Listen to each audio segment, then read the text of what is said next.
Welcome to West Orlando WordPress. We're an official WordPress meetup organized in tandem with the main WordPress Orlando group.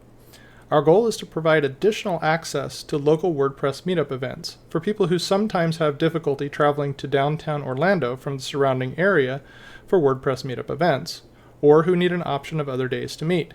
All are welcome to join us. Our meetups are every third Thursday at Scribble Space in Windermere, and every first Friday at Axum Coffee in Winter Garden. During the coronavirus quarantines, our meetings will be online only. For details, our website is westorlandowp.org. The slides for today's presentation are available at the bit.ly link shown here and available in the description below. This is a pre-recorded webinar so that I and others in our meetup can answer any questions you have while watching the presentation. Feel free to ask any questions you have in the YouTube video comments and in the chat. At the end of the presentation, if the chat has closed and I didn't get to your question, please restate it in the comments. I'll answer as many questions as I can both during and after the presentation. You'll also find this presentation archived later on westorlandowp.org. My name is Rob Watson. I'm a co-founder of the West Orlando WordPress Meetup, and I first became a programmer of sorts from age 13 when I got my first IBM PC clone computer and taught myself BASIC and Assembler. And then in high school, I found myself acting as campus tech support. I began developing websites in 1996 as a college student, and then taught HTML, web design, and online business management as an undergraduate in the continuing education department of my university. In 1999, I began working for various web agencies and then was hired by a major educational publishing company. In 2007, I introduced WordPress as the CMS solution at that company. Since then, I've built WordPress websites for many small and medium-sized businesses. Today, I want to show you how to build Agile marketing into your business organization using a practice called WebOps. Of course, the focus here is on using WordPress as the CMS of choice, but in reality, this practice can be applied to any type of website, as long as you follow the core principles of what I'm about to demonstrate. On April 23, 2012, a UK website called Dixon's announced an annual sale. Within moments, the site crashed due to high visitor volume. They hadn't tested their site prior to the sale launch. They were in a real jam as they scrambled to fix the site and make it available for the influx of customers. Their marketing team could have benefited from Agile WebOps processes. Even though 35% of the web is powered by WordPress, and even though more and more web developers are warming up to WordPress, there are still developers out there who actively despise it. Maybe I'll do a future presentation on what their concerns are and why they're missing out, but for now it suffices to say that they don't like it because they perceive it to be bloated and that it doesn't conform to coding best practices. Maybe they're right to some degree, and it's something the open source community around WordPress can and should address. I personally experienced this at one employer.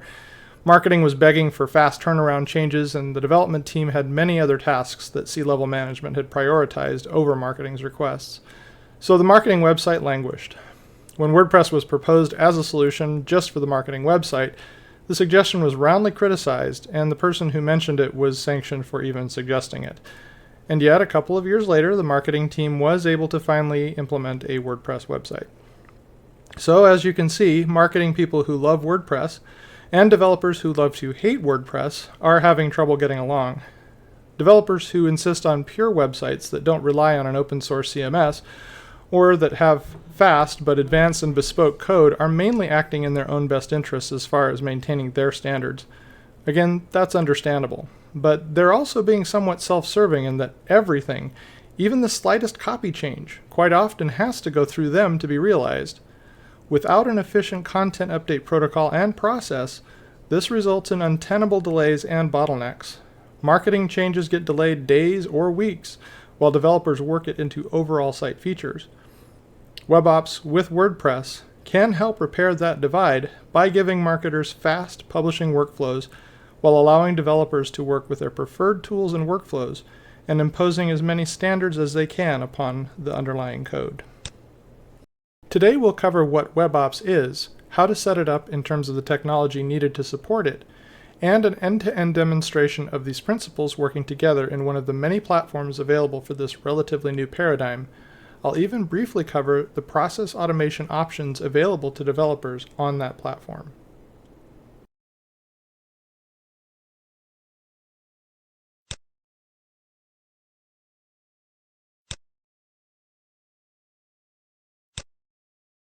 WebOps is short for Web Operations. It is basically a set of practices and procedures that ensure that websites can react to change quickly, efficiently, and with as little risk to the production site as possible.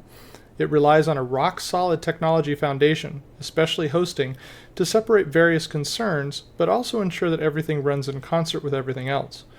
WebOps has actually been around for a while, originally known as the Software Development Lifecycle, or SDLC, with regards to traditional desktop and mainframe or client-server projects. But it's only been fairly recently that organizations have adapted it to the publishing of websites. WebOps replaces the dreaded all-at-once waterfall methodology relaunch of a website with an incremental, iteration-based process that decreases risk, largely through reinvented hosting. Risks of the old waterfall method include bad code, lost content, security risks with the site being writable by hackers, and spikes in traffic, causing the site to crash. Iteration allows smaller changes to release more regularly than all at once. And next-generation hosting that enables iteration reduces the risks associated with bad code, lost content, security holes, and traffic spikes. Many vendors exist to enable next-generation hosting, but we will focus on Pantheon for its ease of use for both marketers and developers. As a side note, Pantheon actually uses Google Cloud as its backbone for cloud-based hosting. So it's an excellent choice, especially for managing periodic instance spikes in traffic, or quickly upgrading to a higher site performance tier for longer-term traffic growth. In the interest of full disclosure, I'm part of the Pantheon Heroes team that evangelizes the Pantheon platform. I don't get paid to promote anything they offer. I'm simply a volunteer advocate of their service, mostly because their particular approach has made my development and deployment life so much easier. I've literally saved thousands of hours in otherwise non-productive development tooling work because they've already put so much of that into place. In this demo, I'll show you how to get started with your own Pantheon setup. Just go to pantheon.io and click on the Get Started button to begin the 5-minute sign-up process. Fill in your name, company, and contact info, and set your password. You'll then go right to the initial startup screen where you can start a new project, import an existing site, or set up your team with access to Pantheon. It's also okay to not do anything at this point and log out and come back to the service later. If you do log out and come back to the service, this is the screen you'll see. I'll demonstrate both creating a new site from scratch and migrating an existing site to Pantheon. Okay, so this is where we are going to go into the largely unscripted demo, so please forgive any stumbles as I go through this. So the first thing we were going to do is to create a new site from scratch using Pantheon. I've set up this kind of demo account here that kind of mirrors our own WordPress account, or our own Pantheon account for West Orlando WordPress. So we're going to create a site with a name and a supporting organization. A supporting organization is basically any agency or other supporting technical organization that's helping you with your site. And then we're just going to go ahead and deploy WordPress. So let's get to it. So I'm going to click on Create New Site. That's going to load the Pantheon dashboard initial wizard screen here. So I'm going to name this Pantheon site as, let's say, West Orlando WordPress Demo. Let's see if that works. If a site already has a name like that, if somebody else out in the universe somewhere has created a site with that same name, it will actually recognize that and block you so you don't have any kind of name collisions. I'm going to choose United States as the region, and then I'm going to click on Continue. It looks like I did this earlier, so we'll do Demo 1. Let's try that. We'll hit Continue. Okay, so here we can choose with this screen here, we can choose WordPress or Drupal 8 or Drupal 7. Since this is a WordPress group, we're going to choose WordPress. So let's go ahead and deploy this.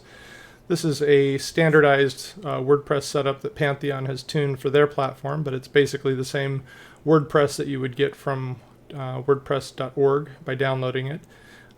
They've just added a few extra configurations in the wp-config.php file that developers use to, make sure that your site is running optimally. So we're just going to go ahead and deploy this.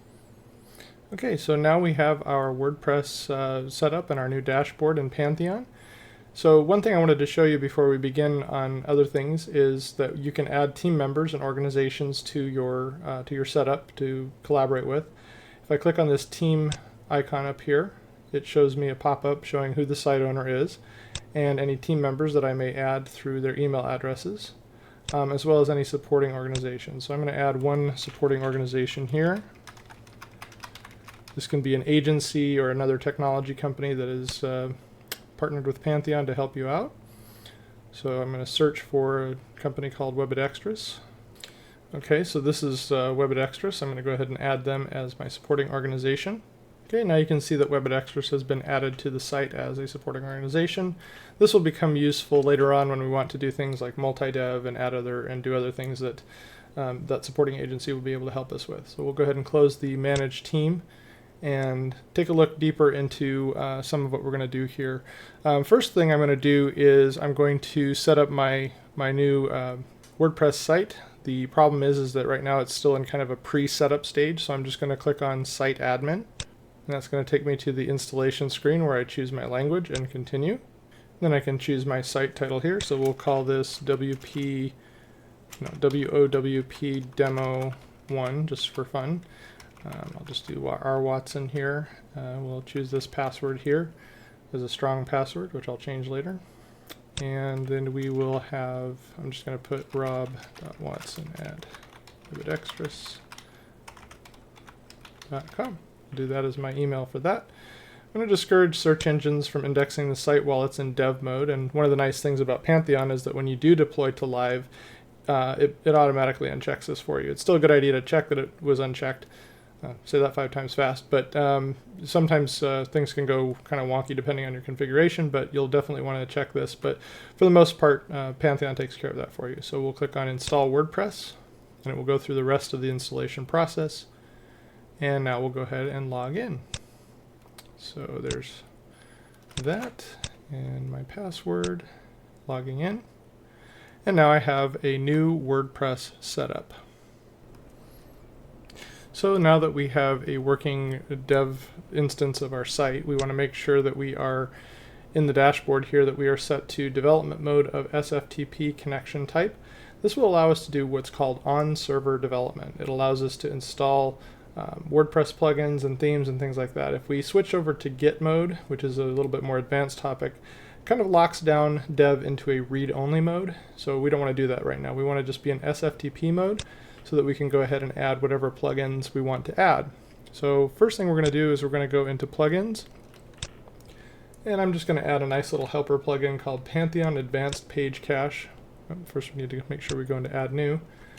Pantheon Advanced Page Cache. What this does is it allows our site to have a little bit of cache management built in. So whenever we make changes to the site, Pantheon Advanced Cache is going to manage the display of those to set the time to live for the page so that it is reset every time we save something, so that we can see our changes as they happen and we can expire the cache in time to be able to see our changes. So I'm going to go ahead and activate that. And this is just to demonstrate how adding a plugin works within Pantheon. So here's the plugin that I've added, and just for good measure, I don't want to use the Akismet plugin. I'm going to delete that out of there. And I'm going to get rid of Hello Dolly because nobody ever uses that, and I don't know why it's still there. So anyway, so now I've deleted these 2 plugins and I've added a new one here. So what I'm going to do is I'm going to go back to my dashboard here, and you'll see there's the Dev tab, and you can see 26 file changes are available here. Anything with a red is completely red is something that's been deleted. Anything that is all green is something that's been added, and if we happen to have any that are merge type files, things that have been merged together like a change in a file, you'll see a combination of some type of percentage of red and green. That's just Pantheon's way of showing us what types of changes are going to be added to the server. So I'm looking at my changed files. That looks good. So I've got all these other files as well, which are part of my initial install of WordPress. So what I'm going to do now is I'm just going to add a little commit message. I'm going to say initial commit, and I'm just going to put an asterisk there. Another line, I'm going to put another asterisk. I'm going to put added Pantheon Advanced Page Cache plugin. This just gives me a little bit of a note to remind myself what I worked on in this particular commit or save of new files and deletions of files I don't want. And this actually figures later into our Git history so that if we ever need to revert something or your developer needs to revert something back, they can. So I'm just going to go ahead and commit these changes. So we'll get a little banner here saying what it's doing. And it's going to sync the code on dev. And now we have our fully committed code there, and we see our commit log has new changes to it. We can go and see the diff and see all the differences of code that changed. This is going to take a little while to load. So I'm just going to go ahead and close that. And then we have a little record number here. This helps your developer in case he or she needs to be able to revert that commit, kind of erasing what happened here and getting back to this mode of the site right here. So that's just a quick overview of what this screen is going to do for us. So now we are going to go into what it means to have a dev, a test, and a live, and what we're going to do with those.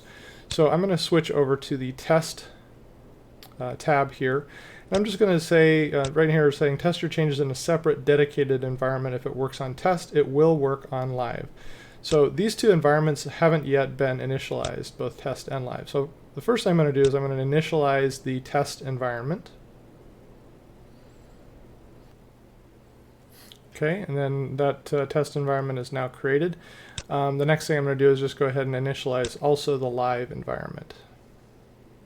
Okay, so now live is initialized, and now we have a dev, a test, and a live environment. Now, test mirroring live, we're going to have the same experience here as we are here in terms of configuration, cloud server setups, and load balancing and all of that. Dev is more, it's kind of its own little island. So we're going to, really quickly, we're just going to visit the test site. It might take a second to spin it up here. And there we go. This is our test site. Everything's running great.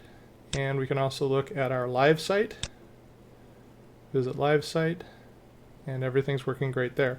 Now these aren't connected to any domains yet. That happens later when you want to connect your domain to your site and begin to pay for a plan. But for now, we're just using kind of separate staging URLs for all of our testing and our live view of things.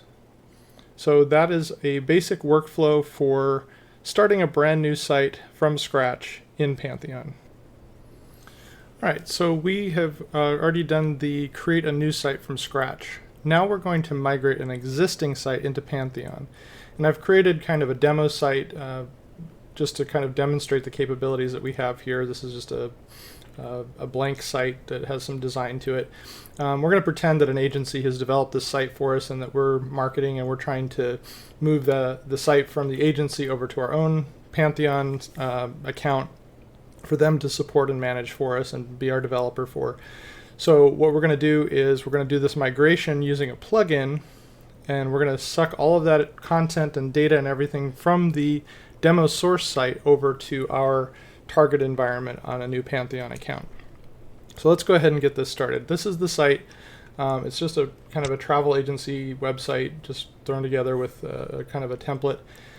What I'm going to do is I'm going to begin the process by switching over to my existing new Pantheon account. I'm just going to choose this path, the migrate existing site. Now this is the initial screen that we got when we first signed up. When you actually are in Pantheon after you've signed up, that button is here. So we can click either one of those. I'm just going to choose it from here. I'm going to click on migrate existing site. And the URL for this site that has been built for us is this right here. So this is just our WAP demo site URL. This is the source environment built by our agency. We're going to go ahead and click on the WordPress CMS and then click on continue. Now we're going to name the Pantheon site Travel Agency Marketing Site. Nice and generic. That's going to result in kind of a long name here. So why don't we just go ahead and shorten that to Travel Agency, like that. Travel Agency.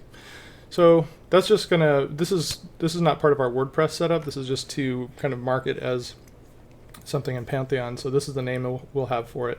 We'll add the organization later when we add our supporting agency organization. So we'll go ahead and click on Create Site. Oh, it looks like it already exists. So we'll try travel agency demo. Let's see if that's available. All right, so now we're being asked to install and authenticate the Pantheon migration plugin. Now, here's a video that will show you, if you ever forget how to do this, you just watch the video and it will tell you how to install the plugin. But I'm going to go ahead and install that plugin on our source site. So I'm going to switch over to that site and I'm going to click into its site admin.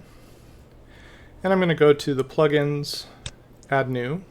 And now I'm going to install the Pantheon migrations plugin. So I'm just going to click on Pantheon, or I'm going to type in Pantheon migrations. And here it is right here. I'm going to click on install now. And then I'm going to click on activate to activate that plugin. So it's asking for the Pantheon site name. So we'll just go back and put in travel agency demo. All right, and then we'll go back to here and we'll say generate machine token. So a machine token is kind of a way to authenticate between the two environments. So there it is, travel agency demo is the site name, and then we'll just choose our machine token here and we'll paste it right into the machine token field here. And then we'll say, I agree to Blog Vault terms of service and privacy policy, and click on migrate. So this migration is now initiated. It's negotiating a connection between our new Pantheon environment and the current Pantheon environment and website. So while it's validating the details, we'll just wait here for that. Occasionally you'll have a situation where it will be unable to execute the PHP file on the site. Sometimes it's just a timeout thing, and this is just a catch-all to kind of make sure that you can still progress in the migration. So what you do is you just enter in your Pantheon site name and your Pantheon machine token like you did before, and then you click on migrate again. And now we see that the site is migrating directly from the agency built website over to our new home for the website. So now we'll switch back over to the source site here, and we'll just click on confirm migration progress to say that everything is migrating, sorry, the target site where everything is migrating to. So now it's saying the migration is in progress and you don't have to wait here. We'll email you when your site is ready. So whatever email you set up for the site, that's where you'll get the progress report when it's finished. Sometimes this can take 15 minutes, sometimes it can take up to 2 hours. It depends on the size of the site and how many others are in queue, but eventually the site will be migrated. Okay, it looks like our site migration is now complete, so we can visit the site dashboard. And here's our new site. We're going to go ahead and look at the site to see if it's all put together correctly. Looks like it is. Great. So we now have our dev-travel agency demo Pantheon site here, and it looks like we're ready to go. The only thing we have left to do is to initialize the test environment and initialize the live environment. Oh, and one more thing, we'll want to go ahead and add our supporting organization, the agency that created our site for us. And everything is now set up. So we'll just close that Manage Team dialog and visit our live site, make sure it's working right. And everything looks good.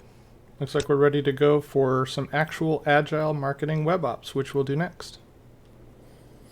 Now that we've migrated a site over to our new Pantheon account, what we want to do is follow the Agile marketing web ops procedures that we would normally follow now that we're in a running website environment. So we're going to display a migrated marketing site here on live. So this is the migrated marketing site, and we're going to create and publish a new piece of content on live. So I've staged some content here that a marketing person might put just in case, I don't know, maybe some kind of virus takes over the travel industry. I don't know, could be one of those things. Could happen. So they've created this set of posts that they want to put on their blog, and they wanted to kind of update people with some data on the coronavirus, the spread prediction, the new infected death chart, the total infected, just to kind of keep their clients up to date on the state of travel in the world. But one of the problems that they have is that the data that they need comes through a plugin, actually 2 plugins, and so they need to install these plugins. Now we need to take a step back here and understand that the live environment, just switch over to here, the live environment is actually read-only. We don't want it to be written to by the general public. because that's one of the major reasons that WordPress websites get hacked, and one of the reasons that developers do not like WordPress is that most hosts will not lock down the live environment to be a read-only environment. Pantheon has changed that. They have locked down the live environment and the test environment so that it mimics live, so that we can get a fully secured WordPress environment. But that also means we have the trade-off of not being able to just install plugins whenever we want to. And that may seem like a big inconvenience, but it's actually a really good thing because it keeps us honest about what we're doing with our site. We're not just swapping things out in the live environment and crashing the site and causing all kinds of problems. We're actually following a rigorous process and workflow that forces us to push things from a dev environment to a test environment, look at things, see how they work, and then focus on pushing them to the live site. So I've kind of set up this environment. I'm just going to walk us through it, and you'll see me stumble a little bit because I've added so much content here that I'm just going to pretend that this is like a real world situation. So I'm going to try to make this as real as possible. And sometimes we forget that we've done things or we need to move content to different places. Now, before I continue, one other thing about live is that live is where you are updating your content. You're changing your page content, you're adding new posts daily, weekly, monthly, whatever, and you're not doing that on the dev environment. You're not adding content to dev and then pushing content to test and then pushing content to live. You want live to be where you post your new pages and your new content. But sometimes, and going back a little bit, what you are pushing from dev to test to live is code. So any new plugins, any new functions, .php code, anything like that, this is all file system stuff, not database stuff. So you're pushing that stuff through dev, test, live. Sometimes you'll need to clone live to test and then to dev so that test and dev resemble live in terms of their content. And I'll show a little bit of that today. So let's start with the assumption that, okay, we need a new plugin to help us update people on coronavirus. So what I'm going to do is, first let's talk a little bit about multi-dev. So the multi-dev is something that it allows a developer to do some extra special things for you. So we'll cover that really quick and then we'll get back into this demo. I'll pause the demo to quickly explain the concept of what Pantheon calls a multi-dev. In developer speak, this is simply a branch of your Git repository that Pantheon keeps for you. Let's say you want to create a new feature on your WordPress site by adding a new plugin plus some custom code in your functions.php file or whatever. But you also don't want to create a show-stopping dependency or interrupt the regular dev, test, live flow that everyone else on the team is following. All your developers need to do is create a multi-dev branch in Pantheon. This creates a Git branch with that same name. They can then check out their own respective copies of this new multi-dev branch and work their magic behind the scenes. They can test their changes on a local dev environment, which is a web server that runs on a developer's own computer and mimics the Pantheon environment. The developer can now push those changes back to their multi-dev branch on Pantheon and then reintegrate or merge them back into the dev master branch of the repository. From there, the person responsible for testing and launching the site, usually a quality assurance manager and/or a website manager, can put everything through its paces on test and then push to live. So right now I'm going to create an environment, a multi-dev environment, so that I can start working on this new problem that marketing is asking me to do. So I'm acting as a developer here. I'm going to create a new multi-dev, and I'm going to call it, I don't know, let's call it COVID. Doesn't matter what we call it, just as long as it fits into the same scheme here. And I'm going to clone those files from the live site because I want to get the entire database with all of its content and all of its files from the live site. So I'm going to create that environment. And now I have a direct clone of the live site into a multi-dev environment.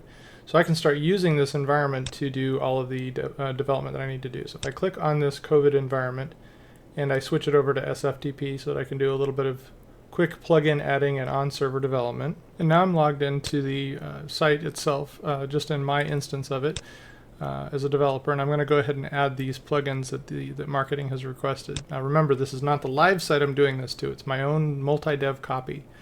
So I'm going to search for two different plugins, both that have coronavirus in their name. And I've been told by marketing, okay, they want the coronavirus data plugin, so I'm going to install that. Click activate. And they also want, let's go back to the add new. They also want this other one that showed up. And we'll click install now and activate that as well. All right, so now I have these two plugins. Now they have, because I have a copy of the live site, they have the drafts of their posts, which have the shortcodes that enable these plugins already inserted. So I can actually do a quick run through of these pages here. I'm just going to mark these as published. So I'm going to bulk edit those, status published, and just see if these two plugins are working as they ought to. So I'm going to view this page here. And if everything goes well, I should have some data pulling in from the plugin. There we go. All right, and I click on each of these links that marketing prepared, and I can see these tables are also being brought in by the other plugin. So here is me testing, doing a quick bit of unit testing to see if the desired result that marketing has asked for is available. That's great. So everything is working as I anticipated. So my next step as a developer is to go ahead and commit all of these changes back into, and I went ahead and cleaned up some of the other stuff that was in there. I'm going to go ahead and commit these back in, and I'm just going to put my own added coronavirus plugins for data for marketing. Okay, and then I go ahead and commit all of that. And that gets committed back to the repository. Now remember, this is actually just a branch of the website that I'm working on. It's not the actual live website. So I still have to merge all of these changes back up to the dev site right here. So these are now showing up as unmerged commits because they only exist within my branch of the code base. So what I need to do next, I'm going to go ahead and switch this over to the Git mode so that when I'm working with it on the dev side and trying to merge things together, we're having Git talk to Git rather than trying to crosstalk between SFTP and Git. And now when I click on this merge, it's saying you can merge multi-dev into the development environment with these new changes. So it's saying the only environment right now that you can merge is COVID. Now we can have multiple multi-devs, so there can be 6 or 7 different ones with different names that I can merge in at my leisure. But this is the one I want. So I'm going to go ahead and click on merge code. And it says COVID was successfully merged into the master branch.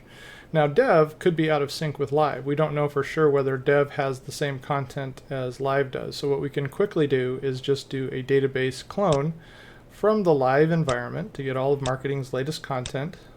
Normally this would have marketing's live URL, which is their domain, but right now we're just using this because we're not on a paid account that's hooked up to a real domain. So we're just going to clone everything from the live site to the dev site.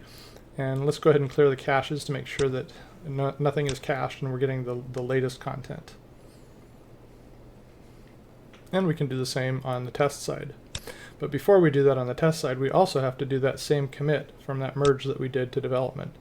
So what I'm going to do, just for record keeping purposes, I'm just going to take both of these notes here, to put them in the deploy log message so that I can keep track of what happened at this stage of things. I'm going to deploy that code from the development to the test environment, just real quick. Now, if I'd have been thinking about it, I should have done this, but if you click on pull files and database from the live environment that you saw there, it will pull the live content into test while you do the merge. So it does 2 things at one time. So we're taking the code from dev and if we had checked that box, the content from live and merging it to test.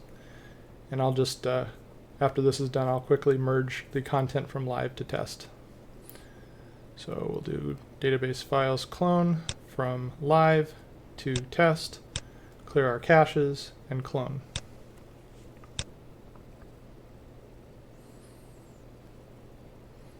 Okay, so all of our database and files from the live environment are now on the test environment. And now this is where the rubber hits the road. This is where we get to test to see whether our content changes are the way that we want them to be.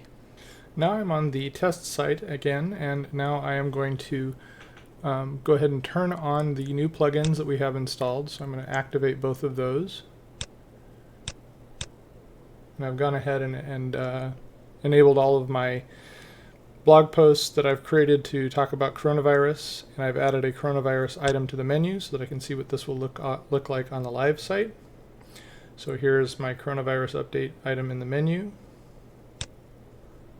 And when I click on that, I see my data because everything is working correctly. The plugins are working correctly, and everything is lined up with my expectations. So I've done all my testing, and now I'm ready to push this live. So to push this live, the first thing I'm going to do is just make another copy of what I did on the test and dev comments. Same process, except this time this is live, so I don't need to pull any content because it's already there. And I deploy that code from test to live. And now everything is lined up on live and test and dev, all of that code that we pushed from multi-dev to live. And so now marketing is ready to go ahead and publish their posts. So they've updated their posts, and they are now in published format, and they have added their menus to reflect their coronavirus update item. And now all they need to do is turn on their plugins. We'll just go ahead and activate those new plugins that they have installed, and then we go to the live site, and just like magic, new coronavirus update, and all it took was about 10-15 minutes of time total if everybody's working together at the same time. So that is the workflow of Agile WebOps in a nutshell. There's sometimes a little bit more that it involves, but for the most part, this is what is going on typically in a Agile WebOps workflow. DevOps is short for Developer Operations and can be described as the hand that goes in the WebOps glove. Without DevOps, WebOps can't happen. So this is a strong hat tip to all the developers who make the rest of our website world happen. Pantheon built its system from the ground up with developers in mind. They've directly addressed the reality that much of what developers typically are asked to do is largely unproductive busy work in preparation for delivering the actual results they are accountable for. And they've done it in a way that respects each individual developer's desire to still add their own version management, build tools, task runners, IDEs, package managers, and testing tools. So, developers will be pleased to see that there are command line tools, ability to do on-server development in situations where that makes sense, local development via Pantheon's local dev software, or one the developer prefers, and Git. Terminus is a Pantheon Swiss Army knife that developers can install and use to access everything that Pantheon does through the command line. It helps them to script repetitive tasks, get hold of data and functions, and generally feel like they're doing web development their way. Terminus capabilities include being able to clear the container cache on dev, test, live, or multi-dev. You can make a list of all software that is indicating it needs to be updated, and then apply those updates to any environment. And you can use WP-CLI commands in conjunction with Terminus to fulfill any other task you need done. Here are some examples of Terminus commands as a developer would use them. Each command begins by calling Terminus and then passing it the required arguments it needs to complete a task. First, we see a command to clear the cache on a particular environment. The sitename.env part is to be replaced with the name of your site and the environment you want to clear, such as mysite.dev or mysite.test. There is a command here to query the upstream, which is just the core WordPress CMS software Pantheon is hosting and maintaining for you, and then list and/or apply any updates to it. This is how you would go from, say, WordPress 5.4 to WordPress 5.5 in a single command line execution. The more advanced Pantheon hosting plans allow you to host your own custom upstream for highly tuned and heavily configured WordPress sites. There's a command to deploy a dev, test, or live environment. And the last command here is to instruct WP-CLI to update all the plugins on a specific site's environment. There are thousands of ways to use Terminus and WP-CLI to automate all aspects of DevOps for your team. The first link here is for a tutorial that shows you how you can set up a WordPress site completely from the command line in a matter of seconds. This type of capability is essential for large organizations that have many requests for standardized or customized WordPress deployments. See this URL if you want to explore Terminus, how it works with WP-CLI, and the array of available Terminus plugins. So, in this whirlwind tour of WebOps and DevOps, we've defined what WebOps refers to in the overall systems and processes for getting a website from initial development to launch, as well as iteratively updating the site in a quick and sustainable manner with decreased risk. We've also demonstrated how to set up just one type of technology foundation for practicing Agile marketing. And we've shown how processes can be automated via the command line, which should help developers feel more at home dealing with WordPress, no matter their attitude towards the world's most popular CMS. I hope this presentation has been helpful to everyone watching it as it premiered, or who may watch it later. If you have any questions, please post them in the chat or in the comments. Please search meetup.com for the West Orlando WordPress Meetup and join our group. You can also find us at westorlandowp.org, where you can sign up for our Slack channel by clicking a link in the footer of that site. Thank you for your time.